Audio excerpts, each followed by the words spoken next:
Berlatar di negara Cina pada zaman perdinastian, kisah diawali dengan memperlihatkan pasukan militer khusus kekaisaran yang dipimpin oleh seorang jenderal perang bernama Su Chan sedang dalam misi penyelamatan sang kaisar yang diculik oleh kelompok pemberontak. Di mana misi itu berjalan lancar sesuai rencana berkat Su Chan yang sukses mengkoordinir seluruh pasukannya.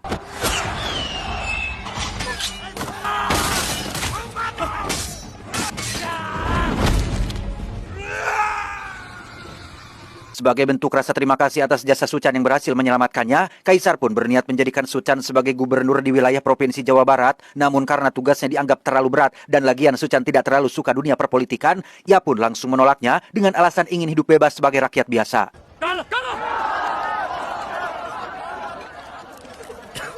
Selesai bertemu dengan Kaisar, Su Chan pun menemui kakak iparnya yang bernama Yuan. Ini bebenguknya, kepala botak pelontos seperti pascol tapi tidak ada rambut secuil di dekat telinga. Persis seperti Su Chan, Yuan ini sangat jago dalam hal pergelutan, namun memang dikenal dengan sifatnya yang temperamental. Alih-alih mengambil jabatan sebagai gubernur yang dihormati banyak orang, Su Chan memberikan kesempatan itu kepada Yuan kakak iparnya. Selain menganggap Yuan lebih cocok dengan jabatan itu, Su Chan juga memiliki maksud baik ingin hidup biasa saja bersama istrinya alias adiknya si Yuan dengan membangun perguruan seni bela diri bernama Wushu untuk memberikan manfaat kepada banyak orang. 5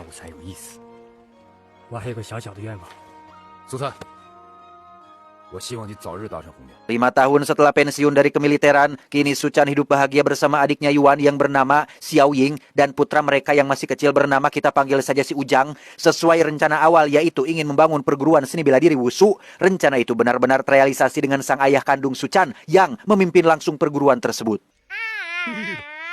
小家伙，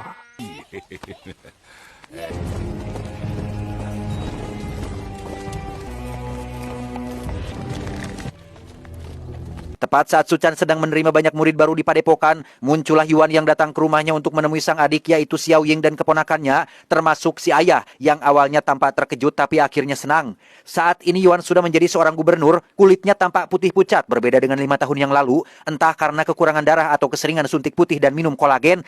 Teuing, di momen itu si ayah untuk kesekian kalinya meminta maaf atas kematian bapaknya Yuan yang mati dibunuh oleh beliau sendiri dan meminta Yuan untuk melupakan masa lalu tersebut. Jadi dulu si ayah ini masih satu perguruan dengan bapaknya Yuan, namun karena bapaknya Yuan mempelajari jurus terlarang yang disebut dengan tinju 5 racun, bapaknya Yuan pun berubah menjadi sosok yang jahat dan kejam, sehingga si ayah terpaksa menghabisi nyawanya demi untuk mengakhiri kekejamannya.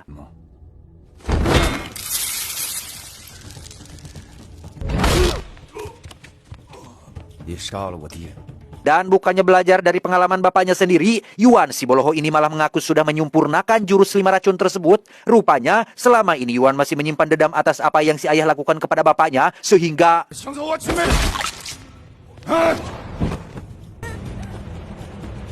tak lama setelah Yuan membunuh si ayah, para anak buah pun menyeret Xiao Ying dan si Ujang yang akan berniat kabur, di mana Yuan sekonyong-konyong menebas tangan salah satu anak buahnya karena sudah berani menyentuh adik kesayangannya.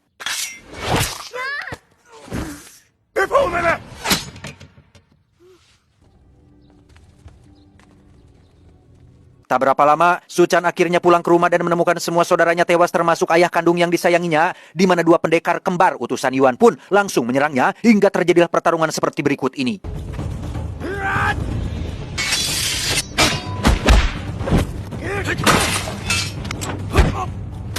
Kedua pendekar ini pun langsung kabur setelah tak berhasil mengalahkan Su Chan, di mana Yuan sendiri terlihat berada di tepi sungai yang deras untuk membuang abu mendiang ayahnya, sekaligus memberikan penghormatan terakhir setelah berhasil membalaskan dendamnya. Hingga tak lama, muncullah kedua pendekar tadi yang ingin memberikan laporan bahwa mereka belum berhasil membunuh Su Chan.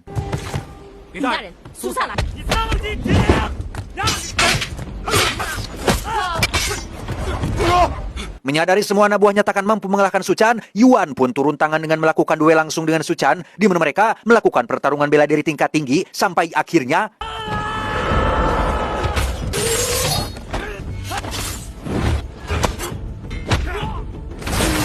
dan ya, Yuan ternyata sudah menjahit lapisan emas hitam pada tubuhnya yang membuatnya tidak terak di kadek alias kebal senjata tajam. Namun bagi seorang Su Chan yang sudah mencapai tingkatan bela diri yang cukup tinggi, tak sulit baginya untuk melakukan serangan walau hanya dengan tangan kosong saja.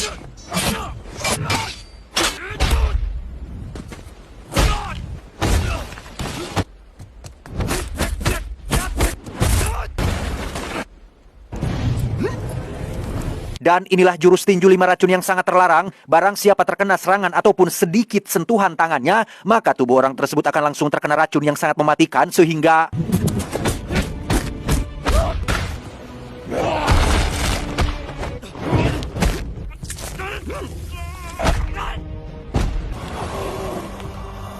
saat Yuan akan menghabisi Su Chan, si Ujang pun langsung melindungi ayahnya yang membuat Yuan segera menghentikan serangannya. Tapi meski begitu, Yuan tetap akan menghabisi Su Chan dengan cara melemparnya ke sungai Ciulan. Tak rela suaminya dipicen kawalungan, Xiao Ying pun langsung terjun menyusul dan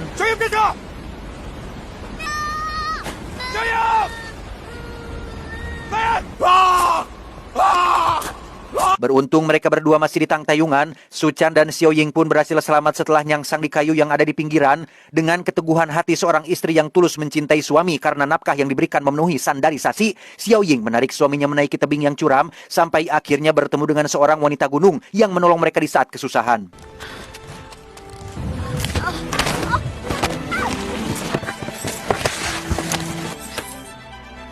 Dia bernama, kita panggil saja si wanita gunung, seorang tabib sekaligus survivor yang sudah lama hidup menyendiri. Dengan teknik akupuntur yang ia kuasai, si wanita gunung pun mengobati Su Chan dengan jarum kecosnya, bahkan berhasil mengeluarkan separuh racun yang ada di dalam tubuhnya.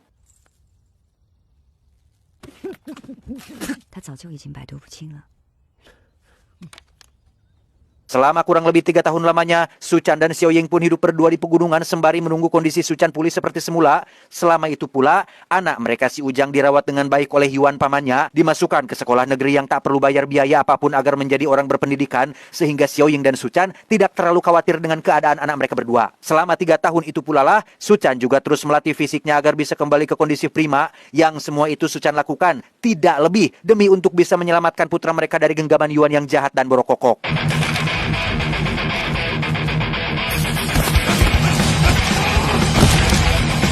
Sementara itu, kita akan melihat Yuan yang masih terus melatih jurus tinju 5 racunnya. Ternyata sumber racun yang ada pada jurusnya adalah berasal dari berbagai binatang beracun mematikan seperti kalajengking dan laba-laba. Untuk latihan, ia tidak menggunakan benda mati ataupun kelinci percobaan, melainkan memakai manusia asli, yaitu anak buahnya sendiri, untuk menguji coba jurus beracunnya tersebut.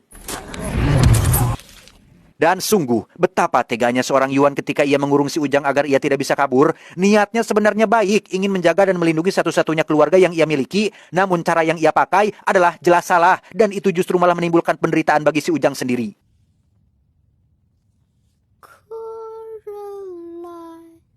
Suatu hari saat Sultan sedang berlatih sangat keras, ia tak sengaja bertemu dengan 2 pendekar sakti mandraguna yang menguasai jurus meringankan tubuh, sehingga Sultan yang tertarik pun langsung mengejar mereka berdua dan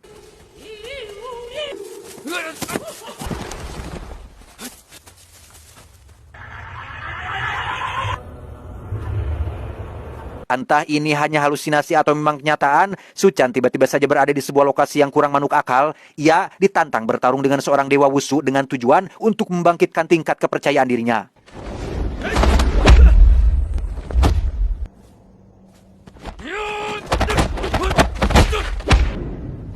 Pulang-pulang, Su Chan sudah dalam kondisi babak belur. Ia pun menceritakan pertemuannya dengan 2 pendekar sakti di sebuah tempat yang aneh, dan Xiao Ying pun percaya dengan ucapan sang suami setelah melihat kondisi badannya yang penuh luka-luka.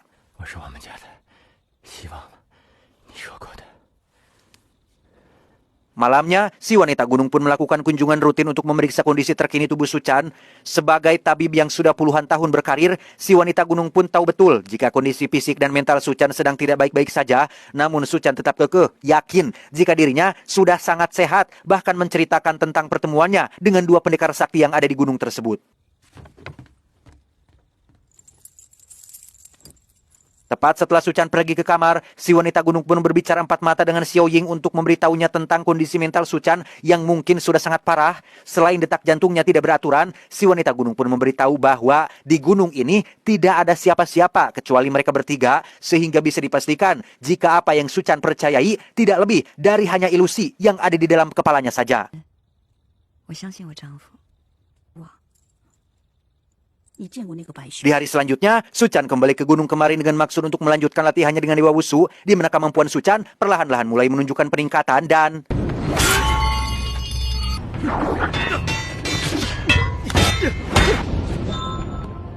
Kepikiran dengan ucapan si wanita gunung, Xiao Ying pun nekat menyusul suaminya di tempat ia biasa latihan. Oh, benar ternyata. Ying akhirnya jadi tahu bahwa suaminya memang benar-benar sudah kehilangan akal sehatnya alias gelo. Penyebab kenapa setiap pulang ke rumah tubuhnya selalu babak belur bukan karena latihan dengan Dewa Wushu, melainkan berlatih dengan dirinya sendiri dan menyakiti tubuhnya sendiri.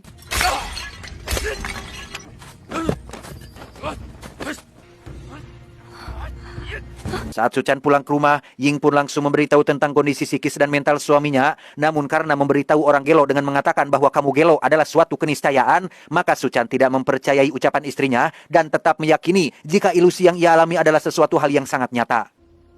那是你自己打的。因为你，我变得坚强了。 Keesokannya, Suchan kembali berlatih dengan Dewa Wushu yang sebenarnya hanya ada di dalam pikirannya saja. Yang perlu digarisbawahi adalah, ilusi yang Suchan alami saat ini bukanlah sesuatu yang muncul akibat stres ataupun depresi, melainkan muncul dari alam bawah sadarnya sebagai bentuk motivasi agar menumbuhkan kembali tingkat kepercayaan diri yang tinggi.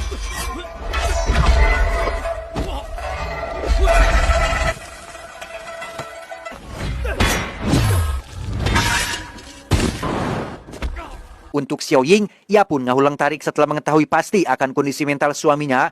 Alih-alih berharap besar kepada Suchan untuk menyelamatkan putra mereka, Xiao Ying menjadi pesimis akan keluarga mereka yang akan berkumpul kembali. Sehingga daripada mengandalkan suaminya yang terus-terusan jadi ODGJ, Xiao Ying pun memutuskan untuk pergi ke kota sendirian demi untuk menyelamatkan putra mereka dari genggaman Yuan kakaknya.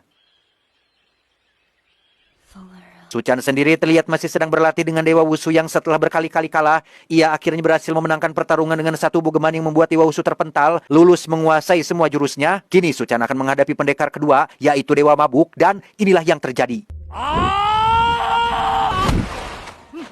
Ya, melihat pukulannya ngeplos terhadap Dewa Mabuk, Suchan pun akhirnya percaya dengan ucapan istrinya terkait semua ini yang hanya ilusi semata.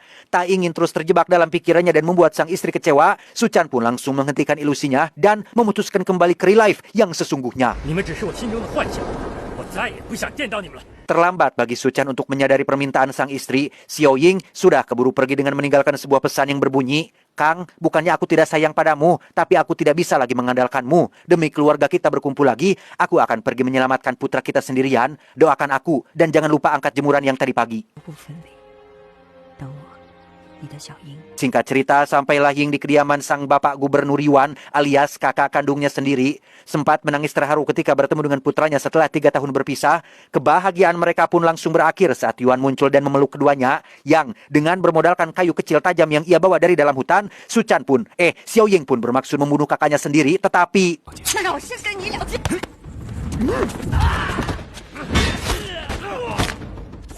Ya, tak lama mereka pun dikejutkan oleh kemunculan Suchan yang datang menyusul. Meskipun latihannya dianggap gila dan tak masuk akal, namun jurus yang ia kuasai bukanlah sesuatu yang abal-abal. Bahkan kedua pendekar kembar pun mampu dengan mudah ia kalahkan.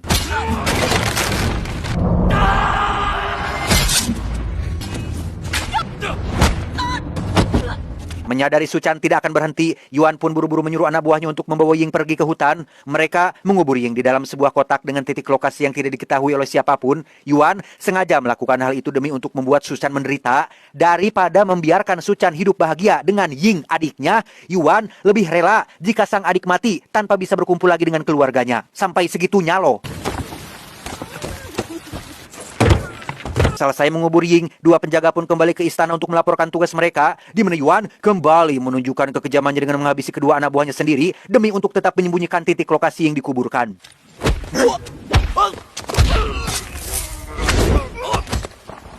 Selesai dengan dua pendekar kembar, kini giliran Suchan akan menghadapi Yuan sang raja terakhir dan inilah yang terjadi.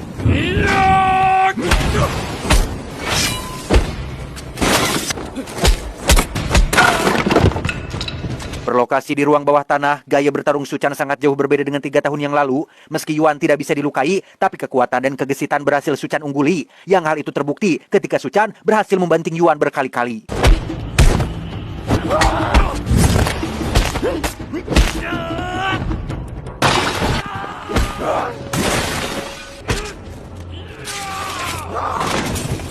Masih dengan lapisan emas hitam yang dijahit pada tubuhnya, Yuan mulai memimpin pertarungan dengan berpindah tempat bertarung ke lokasi yang tidak worth it sama sekali dan sangat sempit, yaitu di dalam sumur ular, tetapi...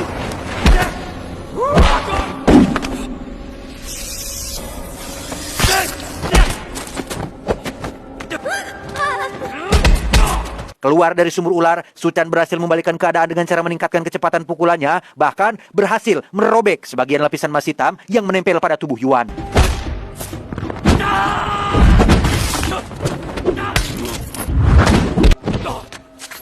Tak bisa terus seperti ini, Suchan pun menggunakan rantai besi untuk melindungi tangannya dari jurus tinju 5 racun dan inilah hasilnya.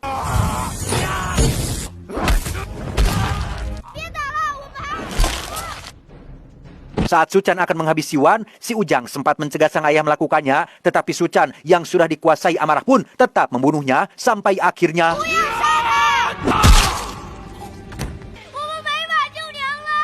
Ya, hanya Yuan lah satu-satunya orang yang tahu di mana Ying dikubur dan sekarang Yuan sudah kepalang modar. Saat pergi keluar, salah satu anak buah yang mengubur Ying pun sempat memberitahu hutan tempat Ying dikubur, tapi keburu mati sebelum sempat menyebutkan titik lokasinya.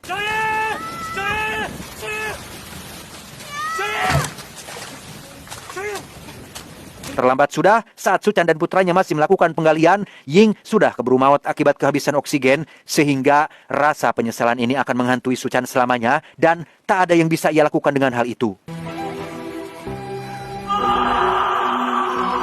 1 tahun kemudian, tepat saat negara barat memasuki Cina dan membawa budaya baru, Suchan hidup menggelandang bersama putranya, menjadi seorang pemabuk akibat stres kehilangan istri tercintanya.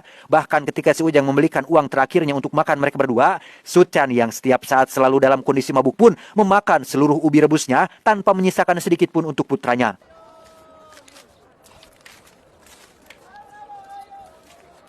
Saat terjadi keributan di sebuah warung, muncullah orang pemerintahan yang cukup terpandang bernama, kita panggil saja Samsul. Samsul ini adalah ketua Federasi Wushu se-Cina yang sangat mencintai seni bela diri negaranya. Ia sempat terlibat perdebatan dengan orang barat yang selalu mengejek seni bela diri Wushu akibat selalu kalah dalam pertandingan di arena. Saat akan pergi, Samsul tak sengaja melihat si Ujang dan ayahnya yang tampak kelaparan, di mana Samsul yang baik hati pun memberikan mereka sejumlah uang, berharap itu akan cukup untuk mengenyangkan perut keduanya. Dan, ya Allah, bukannya dipakai untuk beli makan putranya, Suchan malah pergi ke sebuah bar untuk membeli minuman keras, yang karena kesadarannya hanya separuh, Suchan salah mengambil gentong minuman milik orang lain, sehingga inilah yang terjadi.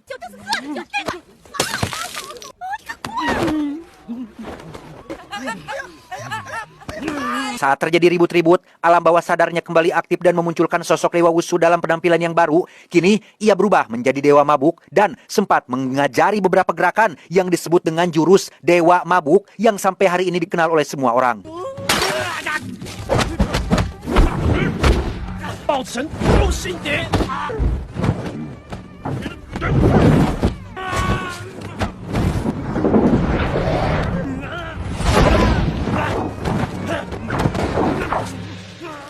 Tak lama setelah Suchan menguasai jurus Dewa Mabuk, pemilik warung pun memanggil Samsul untuk membereskan masalah di sana. Dan alangkah terkejutnya Samsul saat mengetahui bebenguk pengemis tersebut ternyata adalah sosok jenderal yang menjadi atasannya dulu. Karena ternyata Samsul adalah mantan anak buah kepercayaan Suchan sewaktu masih di kemiliteran.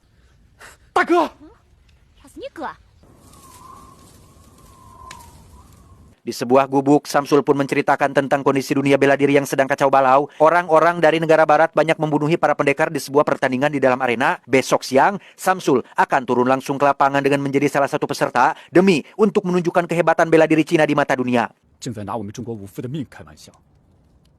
Samsul hanya berharap agar Suchan berhenti minum supaya bisa merawat putranya dengan baik. Namun ia malah menitipkan si Ujang kepada Samsul karena sudah tidak layak untuk merawat seorang anak.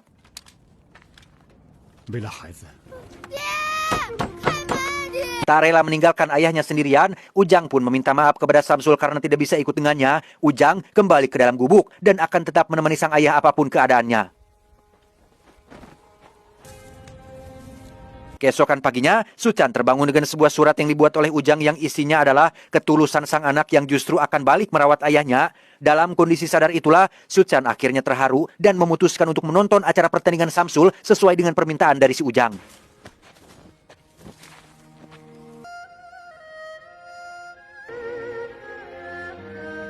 Bertempat di sebuah arena pertandingan yang diselenggarakan oleh orang-orang barat, Samsul pun terlihat sangat senang melihat Suchan hadir di sana untuk menontonnya. Sempat diusir karena bau letak, penjaga akhirnya mengizinkannya masuk setelah Samsul memberikan jubah dan topi yang lebih terhormat.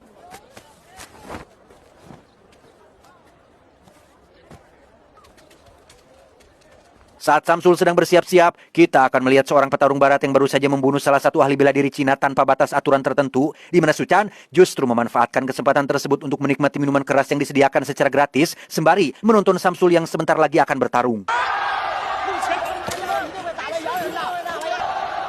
Win, boy. Saat waktunya tiba, Samsul akan melawan seorang petarung berbadan tinggi besar yang secara selewat mustahil untuk dikalahkan. Namun dengan basic wushu selama di kemiliteran yang sudah diasah kembali selama bertahun-tahun, Samsul tetap dengan kepercayaan dirinya yang tinggi dan inilah yang terjadi.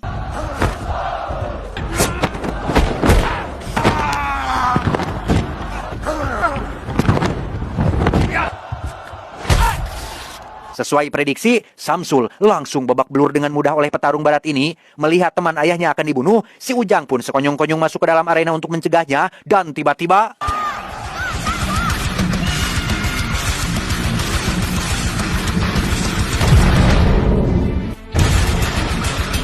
ya, hanya dengan satu kali pukulan di kepala bagian samping, si petarung barat langsung tumbang saat itu juga. Di mana saat Su Chan akan keluar dari arena, muncullah petarung lain yang mencegahnya untuk pergi, sehingga...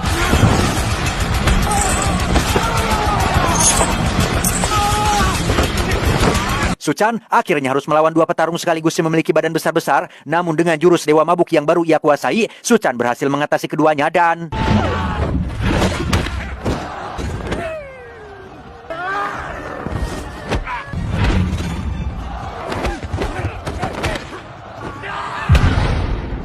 Melihat ini sebagai hiburan yang menarik, panitia pun mengerahkan seluruh petarung barat yang ia miliki, yang meski Su Chan cukup hebat dalam pertarungan, namun jika terus-terusan dikeroyok tanpa henti, ia pun merasa kelelahan juga, dan inilah yang terjadi.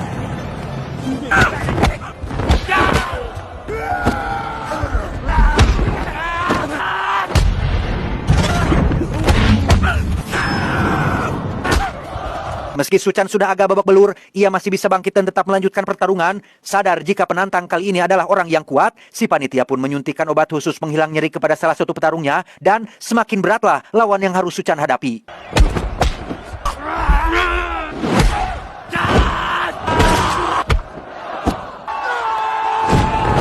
Di sisa-sisa terakhir tenaganya, Su Chan melihat wajah Ujang yang menangis minta pertarungan dihentikan. Tak ingin membuat putranya kecewa lagi, Su Chan pun mengerahkan seluruh kekuatannya dan berhasil menumbangkan si petarung sampai pertandingan selesai.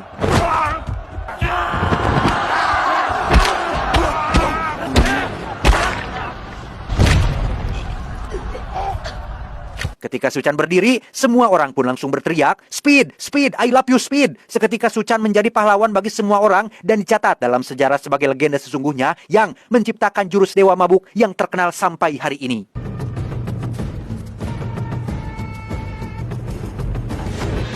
Tamat, ending yang cukup mengamerkan. Pesan yang bisa kita ambil dari film ini adalah, jika Anda merasa kehilangan segalanya, ingatlah, pohon menggugurkan daunnya setiap tahun, tapi tetap berdiri tegak dan menunggu hari yang lebih baik datang. Ingatlah, jika Anda kehilangan harta, Anda belum kehilangan sesuatu apapun. Jika Anda kehilangan kesehatan, Anda kehilangan separuh dari sesuatu. Tapi jika Anda kehilangan akhlak, maka Anda telah kehilangan segalanya. Saya John, mewakili jajaran direksi yang bertugas, mengucapkan terima kasih dan sampai jumpa di video selanjutnya. Adios, kolor kuning amuk marugul. Cuau, cuau, cuau.